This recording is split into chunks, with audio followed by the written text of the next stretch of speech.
has been said that an apple doesn't fall far from the tree. That is to say that children are often very similar to their parents. And if this is true, I say to you, parents, beware. The Bible in Matthew, the 7th chapter, verse 16 states, "Ye shall know them by their fruit." In today's message, we'll have a lesson from Jesus himself on the importance of producing proper fruit. If we're meeting for the first time, I'm Donnice Tabor, pastor of Divine Church in Metro Atlanta, where we believe it's all about His will, His way, His word. Let us now receive this short but thought-provoking message. Luke, the 6th chapter, verses 43 through 45. For a good tree bringeth not forth corrupt fruit, neither does a corrupt tree bringeth forth good fruit. For every tree is known by his own fruit. For of thorns men do not gather figs, nor of bramble bush gather they grapes.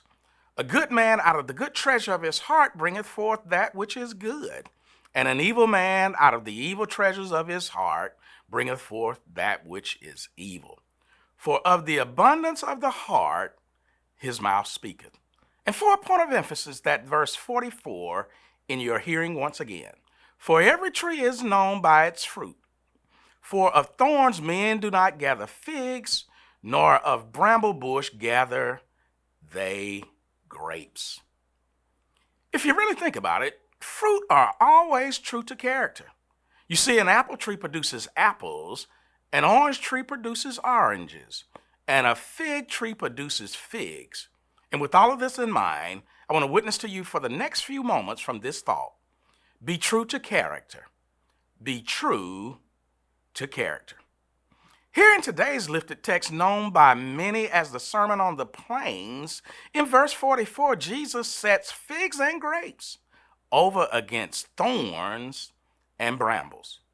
The first thing I noticed seeping from the text was the facts mentioned in verse 43, which informs us that Jesus is speaking here of two types of trees, the first being good and the second being corrupt.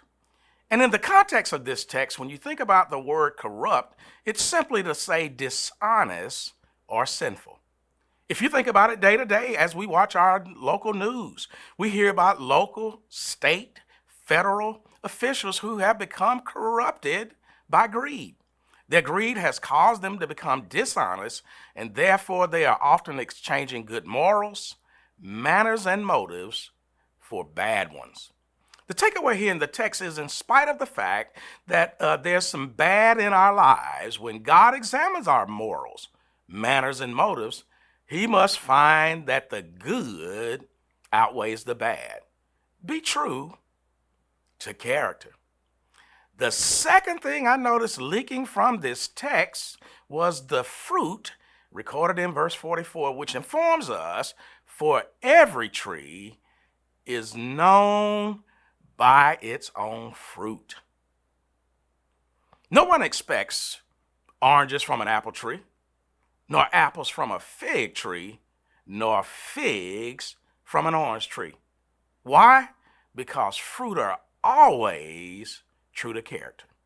The takeaway here in the text is, just as every tree reproduces after its nature, in other words, after its kind, we too are known by the fruit we produce.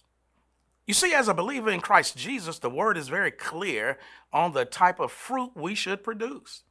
In the book of Galatians, the 5th chapter, verses 22 and 23, this is what's recorded.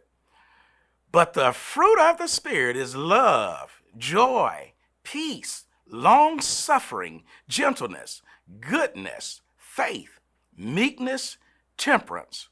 Against such there is no law. Be true to character.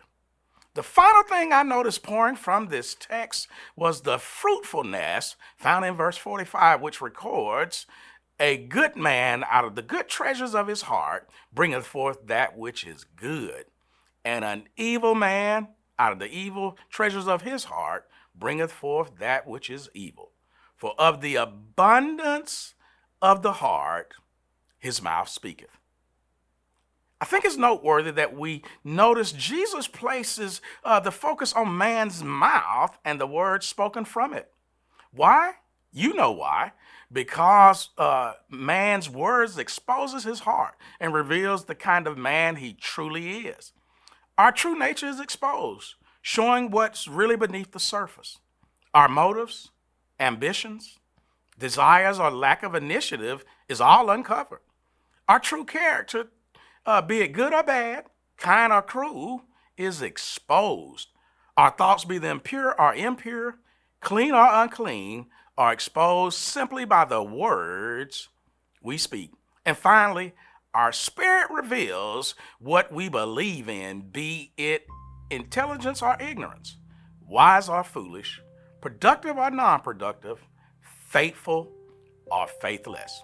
The takeaway here in the text is we must always be mindful of the type fruit we feed off of, because good in, good out, corrupt in, corrupt out.